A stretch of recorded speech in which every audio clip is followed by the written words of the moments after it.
Working Cows Podcast, episode 333. This episode is brought to you by C90 Ocean Minerals. Welcome to the podcast that gives producers a platform to discuss and share paradigm-challenging practices. Practices that have increased the effectiveness of their operation and the joy that their families have received from this lifestyle.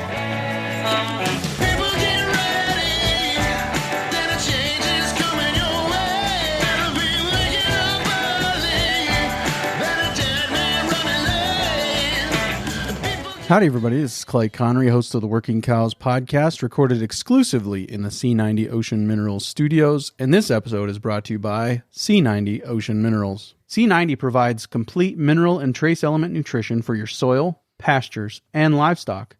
This fall, apply C90 to your soil and begin remineralizing and restoring your soil fertility. C90 feeds your soil microbiology so bacteria and fungi can better process natural nitrogen and plant nutrients. Next season, you'll enjoy more productive soil that produces higher quality pastures. Your animals will benefit from protein-packed, nutrient-dense grass that helps improve their vitality. Give our team a call or visit our website at c-90.com. That's www.c-90.com. Call 717-580-1458 and be sure to listen to Working Cows episodes 261, 282, and 312 to learn more. Very excited to welcome back to the Working Cows Podcast Dallas Mount. Probably haven't said this enough when I've had Dallas on, but he was the original inspiration for the Working Cows Podcast. I really appreciate him taking the time to join me once again today, and we're going to talk to him about the Executive Link program. Really, what is Executive Link? How does it work? And really, how does it facilitate helping us make better decisions regarding our businesses? So, Dallas, thanks for joining me today again on the Working Cows Podcast. Thanks, Clay. Always fun to be with you. So I was just telling you, last time we talked was June 5th, and the market that we are now really seeing come to pass was kind of a pretty sure deal then, but nothing sure until the checks cashed ultimately. So, but we're seeing a lot of those prices hold out and people getting record high prices for cull cows and calves and yearlings and all those things, bred heifers. All those things are actually coming to pass. And so I told you I didn't want to have the conversation again of what do we do with good prices? How do we avoid just having, as Dave Pratt said, monuments to tax avoidance? How do we deploy these responsibly? And so rather than just having the same conversation that you've had on the Working Cows podcast, and I think also on the Working Ranch radio show and maybe other places I'm unaware of, I thought maybe we could talk about Executive Link and the role that Executive Link plays in some people's good decision-making process and some of those things. So is that a good way to frame that as far as people are using that as a tool to help them decide how to use these kind of record prices that we're seeing? Yeah. I think that's a great way to frame it. Having some objective peer review into your decision making. I mean, who wouldn't benefit from that, right? So we're getting ready to walk into our EL season here. Actually, starting next week, we're headed to our first meeting, and I would hope, and assume that there'll be a lot of conversations with EL boards about, hey, here's what this year looks like. This is our plan. What do you think of that plan? I think we're headed into that season. Sure, and ultimately, my experience with the EL is basically on the last day of the Ranching for Profit School, you kind of get to go through a mini EL meeting and so the last full day of it anyways. And so, but it's a really powerful exercise. So could you kind of lay out the what is the schedule for a typical EL? Is it a couple of days? Is it 3 days? What is the typical EL meeting like? And what are the typical things that are going on in those meetings? Sure. Yeah. So EL is 2.5 days long every time you get together and meet, and then EL boards will meet 3 times a year. So you repeat the 2.5 days 3 times a year. The first half day starts in the morning, and we do what we call a continuing education session. So for the first half day, we try to bring something to the EL group that they might not have been exposed to before. Sometimes it's a book review, looking at a management book. Other times it's a deep dive into a topic, whether that be mission or whether it be a piece of the financial or economic model. So that's the first half day, is a continuing ed piece, and then after lunch that first day, the boards go into private meeting rooms, and a board is going to be 6 businesses. Generally 2 people on average come per business, so you have about 12 people at an EL meeting, and so those 10 or 12 people go into that private meeting room. And then through a very structured and facilitated process, every business gets essentially a half day focus time for just about every one of those businesses. And so they lay out their situation. They report against where they were since the last time they were together, reporting against their action plan they left the other meeting with, and then they start diving into looking forward and saying, okay, this is our situation, and here's where we're going. And those meetings should include a financial and economic report from every business done in the RFP format, right? So we're all putting our numbers out there the same way, and looking into that. So that's how EL works. The last day of EL is action planning for every business. So every business develops a written action plan that's written on a piece of flip chart paper, and on that action plan, it essentially asks the question, okay, for the next 3 months, what are the 2, 3, or 4 things your business is going to do to move forward?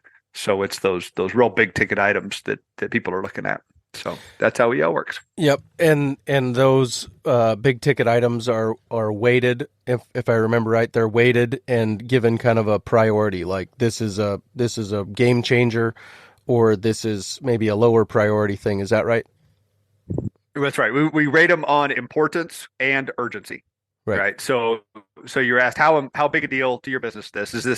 This a breakthrough, or is this just, oh, that'd be pretty nice to have, right? We might remember that in a couple of years, but and then urgency. So things can be moderately important and highly urgent, right? Or the other way around. They can be game changers, but this is a 5-year thing, right? So the urgency might be lower. Yeah. Right.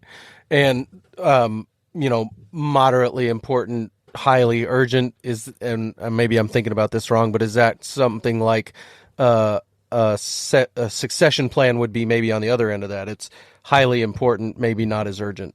But you want to have something in place because accidents happen, right? The 5 Ds could strike at any time or whatever. So, yeah, and an example of something moderately important but highly urgent might be, well, what's the Coal Cow marketing plan for this fall, right? So, sure. I mean, this is a decision that's going to be made in the next couple months, but maybe it's a $50,000 deal to the business, right? So.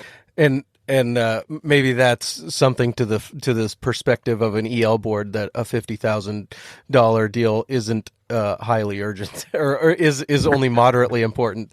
That I think one of the things that EL does is it forces you to think bigger than at least that's the culture of the boards that I've been aware of, is that they're constantly challenging each other to think bigger, and one of them, somebody told me one time, it got repeated often at our EL meeting this last time, was add another 0, put another 0 on that. Yeah. So, I think we could all use some push to think bigger now and then, because we get kind of stuck in our own little box and way of thinking, and sometimes somebody else looking at it would say, if you just did this, then it could really be a nice deal. Right.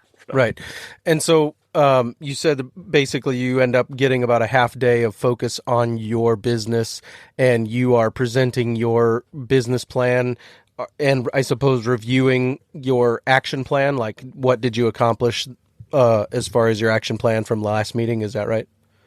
Correct. Yeah. And half day would be a slight overestimate. So one way to think about it is if you're a board of 6, you spend 5/6 of your EL meeting looking into someone else's business, right? And giving them strategic level advice, looking into other people's businesses. And then 1/6 of that meeting would be you putting your information out there into your situation. And some people think, well, I'm only getting 1/6 of the time. Well, what you actually find is during that 5/6 of the time, you're actually going to have some pretty big insights to your business as well. Right. And you've got people that probably have been in EL longer than you, or been around the ranching for profit principles longer than you, and so they are maybe farther down the road and have been, you get to see kind of maybe where will I be in 5-10 years if I stick with this kind of. I would guess some of that happens too. Yeah, so some of that happens, and then there's the just the everybody's an expert in a different area, right? So somebody, maybe they're brand new to EL, but maybe they have past business experience, or some experience from another life or another role that they play that they're bringing in with amazing insight for you.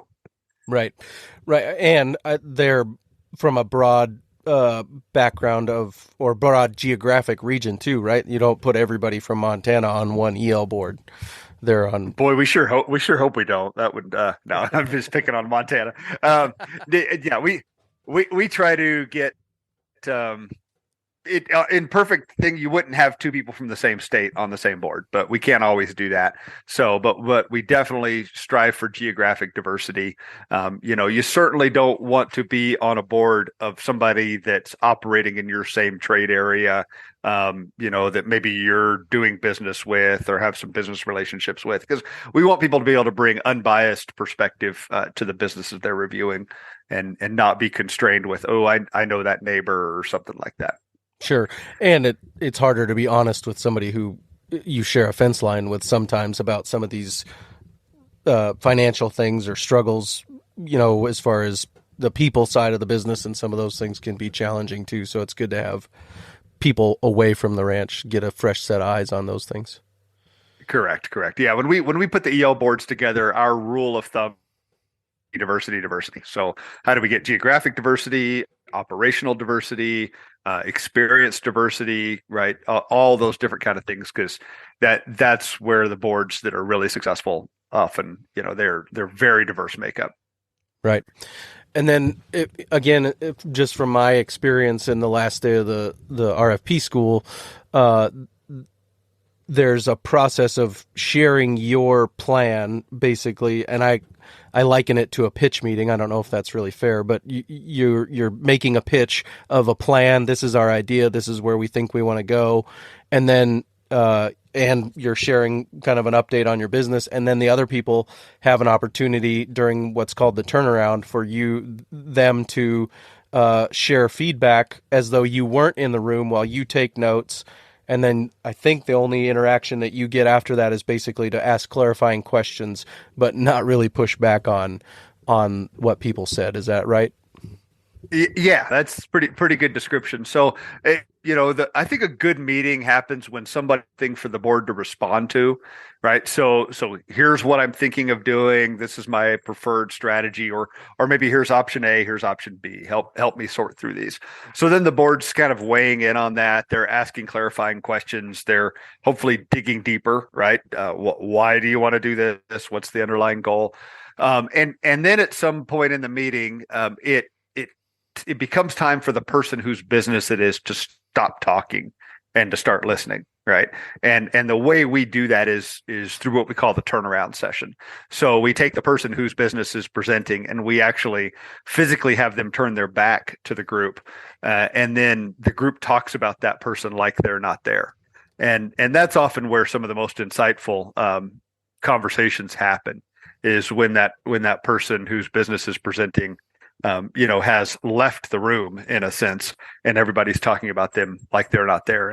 And because what tends to happen if you let the person whose business is presenting can kind of dominate, right? And so we want to make sure the board has opportunity to really provide thoughtful input, and so that turnaround session is how we've developed to do that.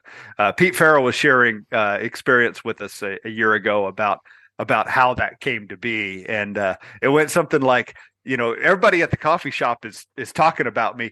I wish I could hear what they had to say, because some of it's probably really good information. And so they said, well, here we go. We're at the coffee shop. We're going to turn you around. and everybody at the coffee shop's going to talk about you like you're not here. And that was kind of the birth of the turnaround, but it's evolved some since then. Yeah, that's cool.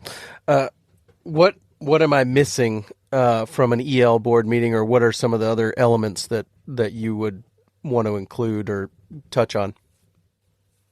Yeah, so I think the real value of EL, people often join EL and they're like, "Oh, this is going to be great." Like in a meeting or two, we're gonna have our business operating at a whole new level, and sometimes that works, but usually it takes a year working with that board to really start to develop a deep understanding of each other. And most people that get into EL stay between 3 and 5 years. That's the average time of business stays in EL. And what we see from working with them is that first year, I mean, they get some stuff done, but it's often really getting to know each other very well. Understanding some of the deeper level things behind the conversations, and then when that board has really developed that deep level of trust in each other after that first year they've been together is when they really start thriving, right? And so they know each other, they know maybe what some of the skeletons in the closet are, and they can really start diving in and operating at a very deep level. So it's in those years 2 and 3 where oftentimes that board really takes off and really starts thriving. And I think that's when you look at agriculture in these rural communities that we live and work in, it's hard to find a network of people that you can work with at that level, right? We live in these small communities. We tend to be pretty protective of a lot of our individual things, rightfully so. You often don't talk about finances and economics and family relationship struggles, and how do I work with a challenging father-in-law, right? How do I get my daughter-in-law to really buy into the business and those kind of things, and I think that's really the main value. I mean, there's certainly a lot of business analysis value, but I think at a deeper level, that's the big value that EL provides. And there's multiple boards at each chapter every time. Is that right? Correct. Yeah. So some of our lingo is a little confusing. We call an EL board a group of that group of 6 businesses, right? Every board has a name. They come up with their name. So there's a board. Now, at a chapter is where boards gather, right? So we've got a chapter that meets in Billings, Montana. We've got a chapter in Colorado Springs. We've got a chapter in Oklahoma City. So a chapter will be, most of our chapters are running around 7 boards, right? So like in Billings, when we go up there, 7 boards, 10 to 12 people per board. So 70 to 80 people are coming to Billings, Montana when EL is going on, and we're all getting together. These are the same people you see time after time after time. So it's fun to reconnect with your friends and your acquaintances. And so we have a general session, right, where that 70 or 80 people are together, and then we go into the private boardrooms where the real action happens. And then for meals and things like that, you come back to the big group of 70. And we try to encourage people to be pretty intentional about networking. So when the meals happen, don't sit with your board, right? Those people, go sit with somebody else.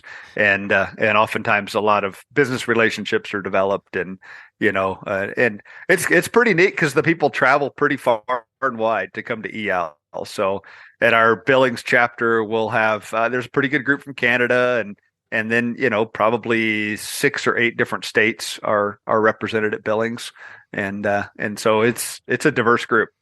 Let's take a quick break and hear another word from our sponsor today, C90 Ocean Minerals.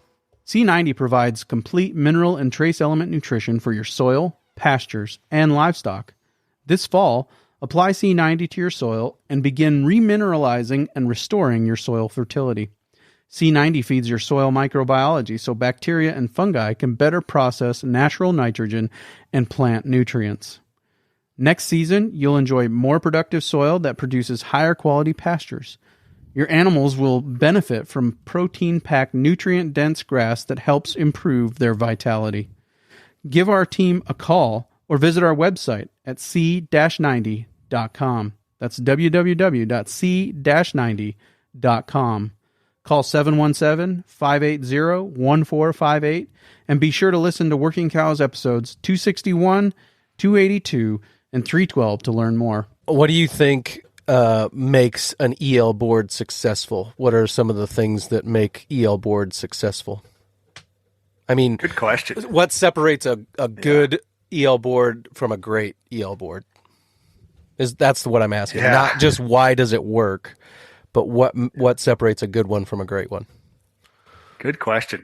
We could talk all day about this. We had an instructor retreat here not too long ago, and we dove into this pretty heavy. And I'm trying to remember some of the conversations. So, obviously, one of the big things that jumps to my mind is the individual businesses coming prepared to have effective conversations. Right. If you're not thinking about EL until you get in your pickup to head for the EL meeting, that's not coming prepared. Right. So coming prepared is sending out to your board at least 2 weeks before the meeting your prepared financial and economic summary for your board to review. Writing down the thoughts about the major decisions you're going to make and sending those out to your board so they have time to think about it and reflect on it before they're walking into that meeting. And then doing the due diligence for your board members. When they send out their information, you're going through Clay. I'm going to sit there and say, okay, this is what Clay sent me. He sent me option A and B, but I don't think he's considering option C. Right. And so I'm going to come prepared with some thoughts on that. I think So there's one thing, coming prepared, ready to dive in for your business and your board mates' businesses. Another thing is willingness to be vulnerable. And that takes a little while. We've all got our boundaries there.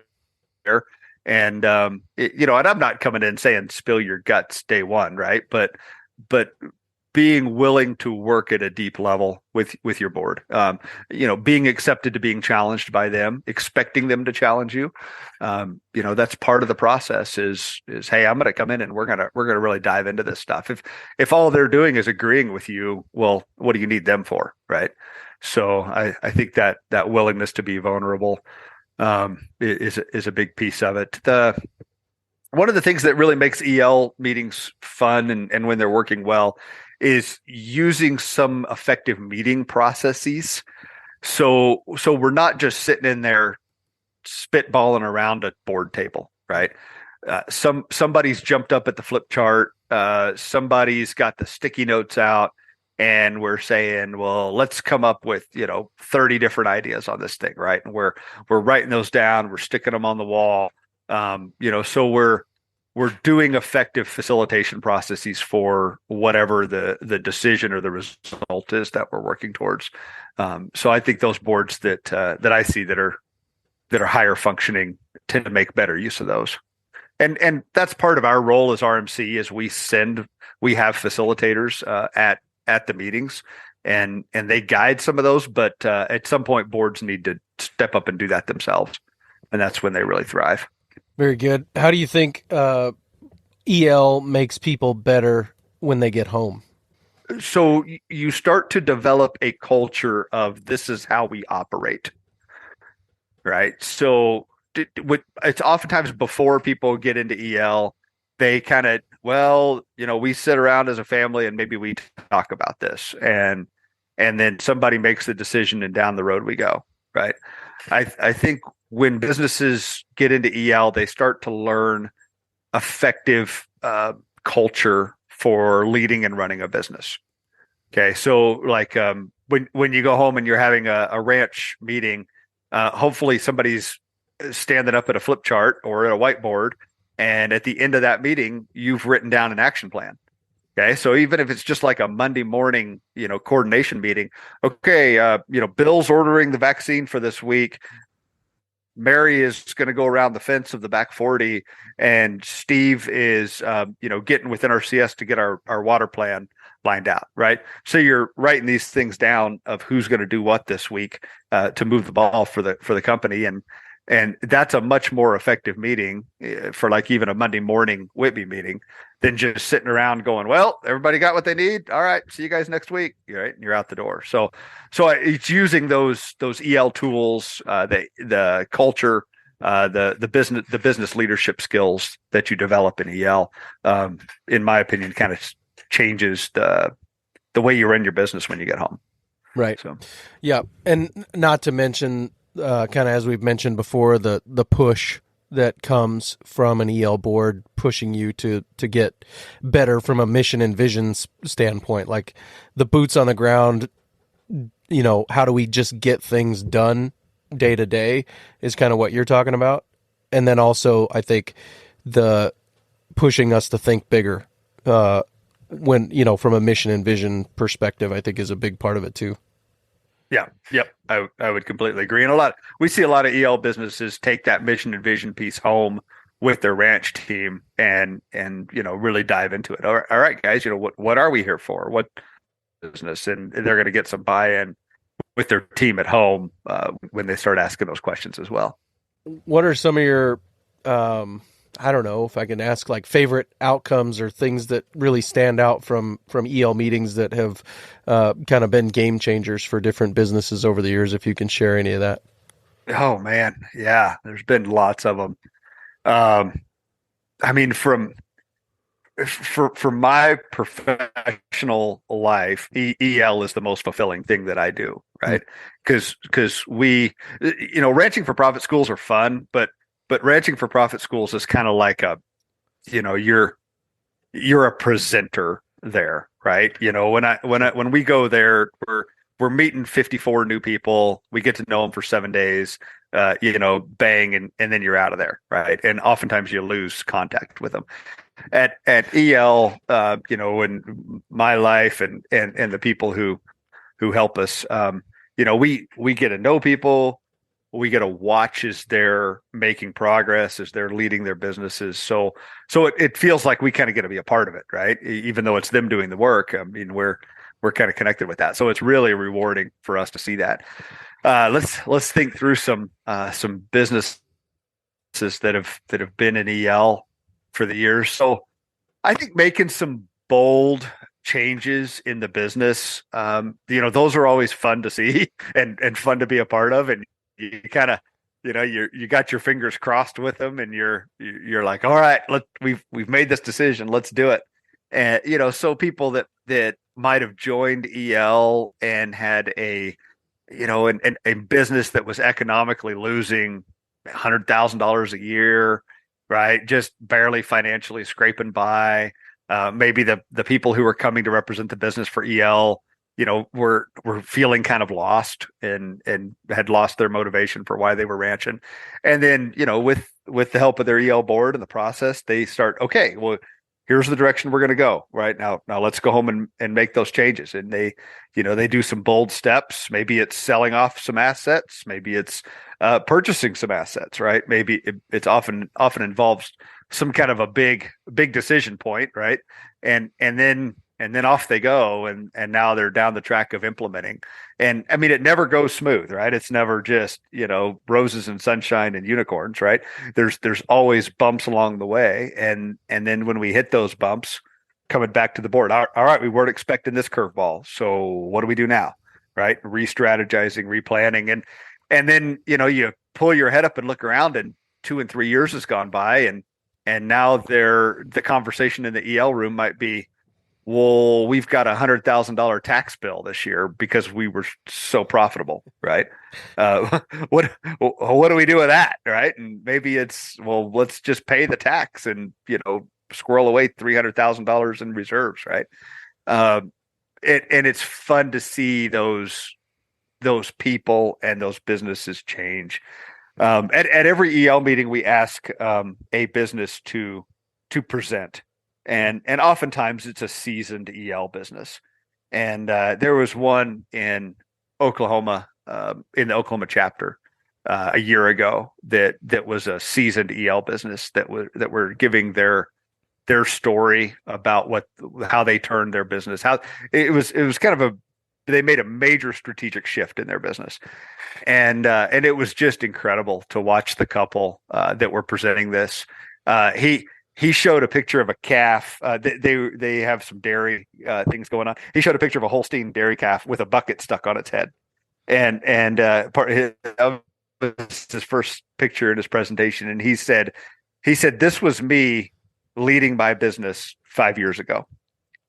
And he said, I was that calf. I had that bucket on my head. And he said, I was just busy wandering around, bumping into stuff. Right. He said, I had no idea where I was going. And he really credited his board with helping him take the bucket off his head, figure out which direction he wanted to go. And they're leading their business, and they punched some major goals and shared those with the group. And I mean, I had tears rolling down my face listening to them talk, and just so proud of the decisions that they'd made and what they were able to do. So that one comes to mind. But I mean, gosh, the list would be a mile long. And it's, I mean, I don't want to make it sound like everybody that joins EL walks out of there, ranching as millionaires. Sometimes there's people that get into it and realize this is not what we want to do. Right. We've been pounding our head against this thing, and we never realized we've got this other option over here that we could take and do. And sometimes the result of EL is, you know what, let's dissolve the business and let's go do this other thing. So, and oftentimes that's the best service to the client, right, to help them realize those things. So yeah. Yeah. Well, if you can be happier and less stressed and all those things, the value of EL at that point is giving you the courage to quit. Yeah. Yep. Right. That's right. I mean, yeah. That takes a lot of courage, really, so yeah. That's no small thing. Yeah. What I'm about to say is, could be taken the wrong way, but I don't mean it that way at all. My dad and I released episode 13 of the Working Cows podcast on January 22nd of 2018. And I remember this, we're just going to walk down memory lane here for a second. I remember sitting in this class with Dave Pratt teaching a 2-day workshop. And I remember getting the notification that the Working Cows podcast had crossed 1,000 total downloads by that point. And this was in probably, I don't know if it might've been, I think it was in November. It seems to me that it was probably in January. It was probably in January. So it took me that long to get there. But anyways, so that's just kind of the timeline we're dealing with, where I just started at your prodding, started the Working Cows podcast in November of 2017. And so we're at this workshop. Dave Pratt's teaching it. And I still remember my dad saying, the value of the Ranching for Profit School is gaining access to the EL program. He saw it at that point, that what really, I mean, and that's what I'm saying. I don't want that to be taken the wrong way, because the Ranching for Profit School is hugely valuable. Derek Schwannebeck told me one time, my goal in going through the Ranching for Profit School is to see if I can pay for it 10 times with an idea that I get by the end of the week. And he said, and it never fails that I can do that. And, so it's hugely valuable. But my dad spotted the value at that point of the real value is that EL board and that format, and getting into that program is really a game changer. Your dad's a smart guy. I think he's spot on. Yeah. I can't disagree with him. And we have quite a few people that when I meet them at Ranching for Profit, they say, we came to the Ranching for Profit School because we had to, but we really want to get into EL, and that's why we're here. And I'm like, well, that makes sense. And yeah, so. I suppose we've buried the lead, because ultimately EL is a RFP alumni program, right? It is what's required. That's the prerequisite for getting in. So Yep. It is. So yeah. I did want to mention too that you will be in Rapid City coming up on February 3rd for the South Dakota Farm Bureau Young Farmers and Ranchers and Promotion and Education Committee's Farm and Ranch Conference. And there's a lot going on that weekend because it's the Black Hills Stock Show, and part of the being at the Farm and Ranch Conference put on by YFNR and P&E is that they're going to go to the Black Hills Stock Show Rodeo that night as a group. It's part of your ticket, part of your entry into the program is going to the rodeo as a group. So, but you'll be there at the deal, and you're doing a morning workshop. Is that right? You got a half day workshop? Clay, I'm digging out of being gone last week, and I see on February 3rd I'm going to be in South Dakota, and I have 9 a.m. on my calendar that says I speak. So okay. I'm going to do something at 9 a.m. in South Dakota. I gotcha. I think I don't remember the details of it, but I think I saw on the itinerary as a board member for South Dakota Farm Bureau that you were doing a morning workshop, but I could be mistaken about that. But anyways, I did want to give... sounds right. I did want to let people know that you'll be there, and you'll be speaking there and sharing some of these things in that context. And it's a good weekend to be in Rapid City with the rodeo going on and everything else. So... Cool. I appreciate the shout out. Yeah, it's exciting to get that invitation. I always love working with those kind of groups, so it'll be fun to be there. And we'll poke some buttons and challenge some paradigms, and have some dads sitting in the audience saying, "Well, the only reason I'd take that school is to maybe just like yours did years ago." So yeah, very good, very good. Do you have any non-ranch businesses that participate in EL? We do. Yeah. And we have businesses that got into EL because of their ranching businesses, and then they changed the business they're representing, right? So they'd say, "Hey, my ranch has benefited. Now I want my winery, my brewery, my Airbnb business, right? Whatever it is to be the representative business in the EL program."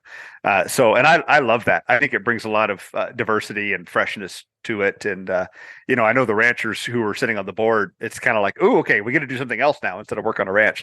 We got to work on something else." So yeah, the EL program, I mean, my gosh, hats off to Stan Parsons and who developed this. And really what he did is he brought in a group of RFP alum, Pete Farrell being one of those.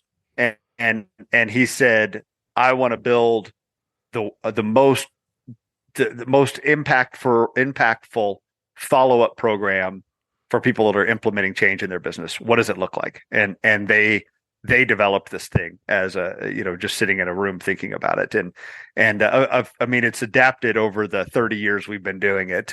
Dave Pratt obviously had a huge impact on the company during the decades he did. But really what's changed the program is asking the participants, right? How do we make this stronger? How do we make this stronger?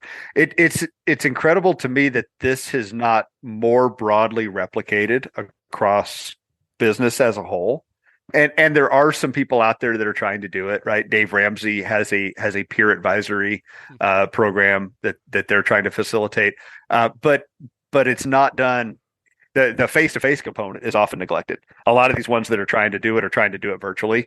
And I don't know about you, but I need to be sitting across the table from a real life person when I'm asking them very personal questions and diving into things that are life changing for them. I can't do that over a computer screen. Right. You got to see that person's body language, and I mean, you got to be there to give them a hug after a tough meeting, right, or to kick them in the butt when they've let you down, right? So but yeah, it's amazing to me that other industries aren't replicating this model more broadly, because I can't think of any business that wouldn't benefit from getting structured peer advice on a regular basis. I mean, I do it for myself. I mean, who wouldn't benefit from that, right? Yep. Well, and again, these are businesses. Ranches are businesses. I think about, I quote you frequently, like, we're managing multi-million-dollar businesses in many cases, and so most multi-million-dollar businesses are do have a CEO and a board of directors, and a lot of those people that are on the board of directors don't necessarily work for the company. They might work for other companies, but they come in and they sit in these positions. But so it exists in the corporate world, but we have not viewed ranching as a business for so long that we have never even thought that this was something that we should have in the ranching world. And here comes Ranching for Profit and ranch management consultants to say, no, here it is. We're going to create the structure and we're going to give you the opportunity to have these conversations just like your corporate brothers and sisters are doing. Right? Yeah, it's interesting. One thing I wanted to bring up, just hearing you talk there is a perception that you have to be a big dog on the block to be an EL. And I want to pop that bubble, right? If you just started ranching yesterday and your goal is to make your living from agriculture or from this business, it's even broader than agriculture, as we've discussed, and you're going to apply business principles to this, then EL's right for you. Right. So there's really no scale of your current business. If somebody said, I've got 15 cows in the backyard and 20 years from now, I'm going to have 17. Right. And it's always going to be a hobby. Right. Then EL's probably not a good fit. Right. But if today you've got 15 cows in the backyard and it's a hobby, and 2 or 3 years from now, you want this thing to actually support your life in some meaningful way, then EL's right. It's about where you're going and what your drive is. It's not about your current scale. Right. Right. And I do think that we're in a, I don't know, I guess it's once every 10 years, I suppose, that we're in one of those seasons that comes around once every 10 years. The cattle cycle, goes through it, does its thing once every 10 years or so. And so, like I said, I didn't want to have that whole rehash the exact conversation that we had last time or the conversation that you've had other places on other podcasts recently.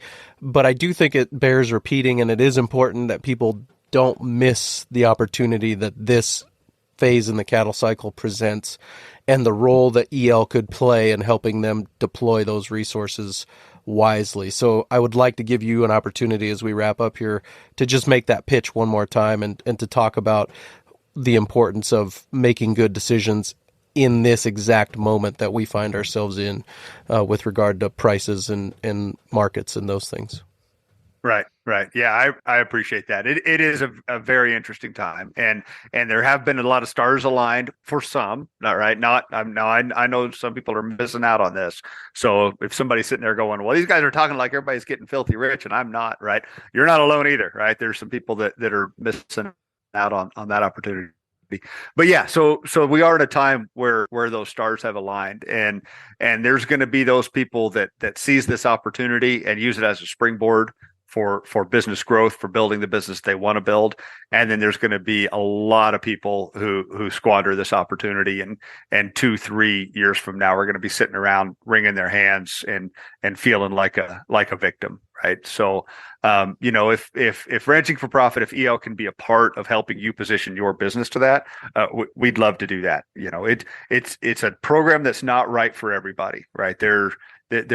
You really got to be very committed to the program. And that's probably the biggest thing is EL works because people show up at the meeting. Right. If you're gonna get an EL with the attitude of, well, that meeting's coming up, if we're not busy on the ranch, I'll come. That's not the way it works. Right. When you sign up for EL, you commit to being there, not just for your business, but for the other businesses on your board. Right. So yeah, if we can be a part of helping you position your business for this coming time that we're right in the beginning of now, it's going to be exciting. This is going to be an interesting time, but I think the really interesting time is going to be 2 and 3 years from now, right, when the thing pops and goes the other way. And that's when the decisions that we're making today are going to position us for that point. Very good, Dallas. I really appreciate your time today. Anything we missed or anything else you want to say? No, I think that's it. I appreciate you having me on again, Clay, and keep up the good work, man. I love listening to what you're doing. It's awesome stuff.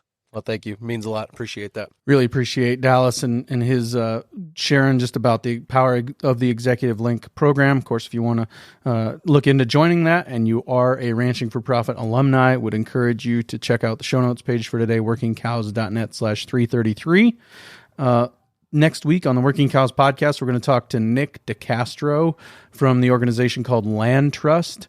Land Trust is basically the Airbnb for recreational land use for landowners. So you can put on your on the available hunting rights and different things that you share, or just recreation in general. So pretty cool service that has come online in the last couple of years, specifically aimed at serving ranchers with the platform to get their information out there, and then also some of the other insurance sides of it. So we're going to talk to Nick about the startup, how to go through that startup process, but also just about the service that the Land Trust provides for ranchers. So really looking forward to that, and we will see you again real soon on another episode of the Working Cows podcast. We invite you to visit workingcows.net to subscribe to the show via iTunes or Stitcher. You'll also find detailed show notes pages, resources from our guests, and the industry leaders who have influenced them. For more ideas on putting your cows to work for you in a more profitable way, tune in next week.